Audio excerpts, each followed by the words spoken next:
चालणार नाही इथं गोळा, तुमची बुद्धी चालणार नाही. ठीक आहे, इथं टेक्निक चालतं फक्त. हा, मी असा फेकते, मी असा फेकते, मी असा फेकते, हे असं काही चालणार नाही. ठीक आहे, इथं टेक्निकच लागेल आणि त्या टेक्निकने गोळा जाणार आहे. ठीक आहे, आता हिचा गोळा का बरं झटका बसला सांगतो तुम्हाला. धरला व्यवस्थित, ऍक्शन व्यवस्थित घेतली, ऍक्शन व्यवस्थित घेतली आणि ऐन टायमाला तिने काय केलं, हा हात खाली घेतला आणि त्याच्यामुळे तिला झटका बसला. कुठं? खांद्यामध्ये. तुमचे खांदे का दुखतात? तुम्ही प्रॉपर वेळी गोळा ढकलतच नाही. खांदे दुखायचं कारण म्हणजे बघा, हात बाहेर काढला आणि गोळा पुश केला, या कारणामुळे खांदे दुखतात तुमच्या. हे आहे ना, हा जी शिबी आणि हा जी शिबीचा पंजा आहे आणि हा पंजा ना नेहमी जवळच पाहिजे.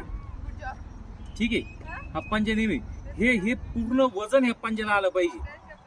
कधी पाहिलं का असं JCB एकदम